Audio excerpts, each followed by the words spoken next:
Berikut kami perkenalkan anggota kami. Saya Agustina Putri Besari di 12 angka 1 nomor presensi 01. Saya Aldila Ule Anggreni nomor presensi 4. Saya Jendela Nirmala nomor presensi 11. Saya Ines Kiki Prasetya nomor presensi 17. Berikut presentasi kami.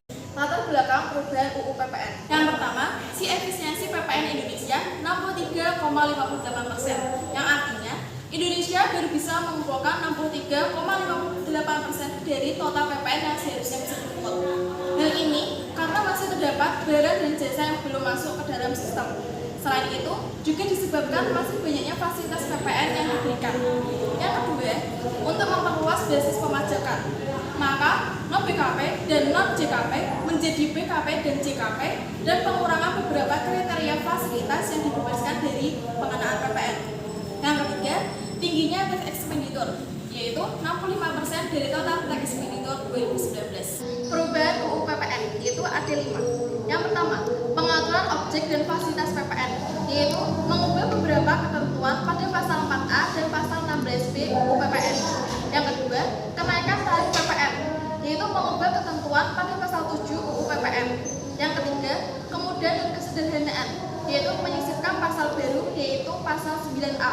Yang keempat, pengkreditan pajak masukan, yaitu memperbaiki dan menghapus beberapa ketentuan pada pasal 9. Yang kelima, pendelegasian wewenang, yaitu menambah pasal baru, yaitu pasal 16G.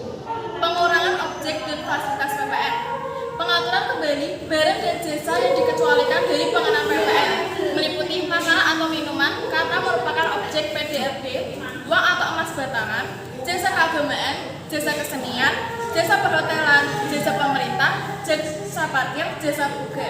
Pengurangan atas pengecualian dan fasilitas PPN diberikan agar lebih mencerminkan keadilan dan tepat sasaran, serta dengan tetap menjaga kepentingan masyarakat dan dunia usaha. Fasilitas pembebasan PPN diberikan terhadap barang kebutuhan pokok, jasa kesehatan, jasa pendidikan, jasa pelayanan sosial, dan beberapa jenis jasa lainnya. Lalu, pengaturan kembali rincian kriteria fasilitas PPN, yang semula terdapat 15 kriteria fasilitas PPN menjadi 10 kriteria fasilitas PPN. Pengaturan ini dimaksudkan untuk perluasan basis PPN dengan tetap mempertimbangkan keadilan, asas kemanfaatan, khususnya dalam memajukan kesejahteraan umum dan asas kepentingan nasional. Barang dan jasa tidak kena PPN pasal 4 ayat 2 diubah. Yang pertama, barang hasil pertambangan atau hasil pengeboran yang diambil langsung dari sumbernya tidak termasuk hasil pertambangan batu bara yang sebelumnya non BKP pada pasal Undang-Undang Harmonisasi tetap menjadi BKP.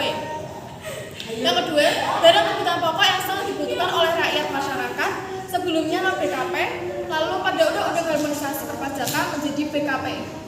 Lalu ada makanan dan minuman yang disajikan di hotel, restoran, rumah makan yang merupakan objek pajak daerah dan retribusi daerah sesuai dengan ketentuan peraturan perundang-undangan di bidang pajak daerah dan retribusi daerah yang sebelumnya non BKP pada Undang-Undang Harmonisasi tetap menjadi non BKP.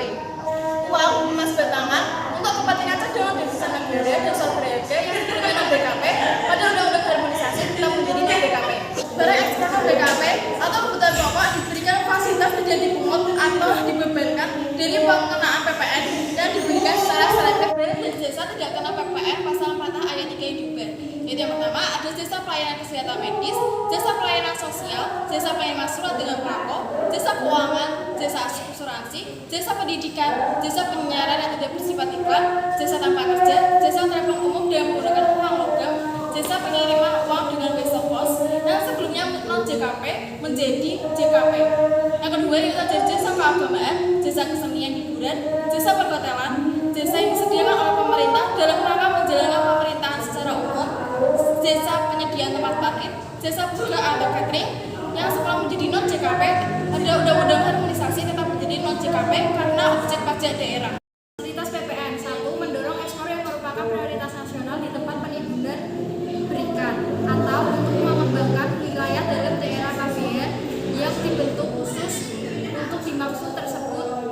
Pasal 16B tidak dipungut PPN. Sedangkan di pasal 16B ayat 1A mendorong ekspor dan hilirisasi industri yang merupakan prioritas nasional. Kedua, mendorong pengembangan armada nasional di bidang angkatan darat, air, dan udara. pasal 16B tidak dipungut PPN, sedangkan di pasal 16B ayat 1A dihapuskan. Yang ketiga, menjamin tersedianya air bersih, listrik yang sangat dibutuhkan oleh masyarakat. Pasal 16B dibebaskan PPN, sedangkan di pasal 16B ayat 1A dihapuskan. Mendukung tersedianya barang dan jasa tertentu yang bersifat strategis dalam rangka pembangunan nasional, antara lain: 1. Barang kebutuhan pokok yang sangat dibutuhkan oleh rakyat. 2. Jasa pelayanan kesehatan medis bukan untuk kepentingan komersial. 3. Jasa pelayanan sosial. 4. Jasa keuangan. 5. Jasa asuransi. 6. Jasa pendidikan. 7. Jasa angkutan umum di darat dan di air, serta jasa angkutan udara dalam negeri yang menjadi bagian tidak terpisah dari jasa angkutan luar negeri. Yang terakhir, jasa tenaga kerja. Kenaikan tarif BPN. Tarif pajak pertambahan nilai yaitu sebesar 11% yang mulai berlaku pada tanggal 1 April 2022. Yang kedua sebesar 12% yang mulai berlaku paling lambat pada tanggal 1 Januari 2025. Tarif PPN sesuai dengan perubahan pasal 7 ayat 1 dan 3 dan penambahan ayat 4. Tarif PPN sebagaimana dimaksud pada ayat 1 dapat diubah menjadi paling rendah 5% dan paling tinggi 15%. Nilai lain yaitu pada pasal 8A ayat 1 yang diubah, ayat 2 dihapus, dan ayat 3 ditambah. PPN yang terutang dihitung dengan cara mengalihkan tarif sebagaimana dimaksud dalam pasal 7 dengan dasar pengenaan pajak yang meliputi harga jual, penggantian, nilai impor, nilai ekspor, atau nilai lain. Pajak masukan atas perolehan, impor, dan pemanfaatan BKP atau JKP tidak berwujud dari luar daerah pabean di dalam daerah pabean yang dalam penghitungan PPN terutang menggunakan dasar pengenaan pajak berupa nilai lain sebagaimana dimaksud pada ayat 1 dapat dikreditkan.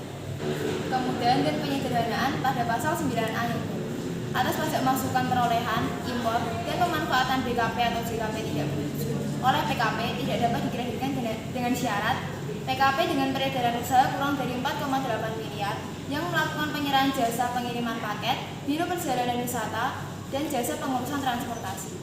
Pengkreditan pajak masukan.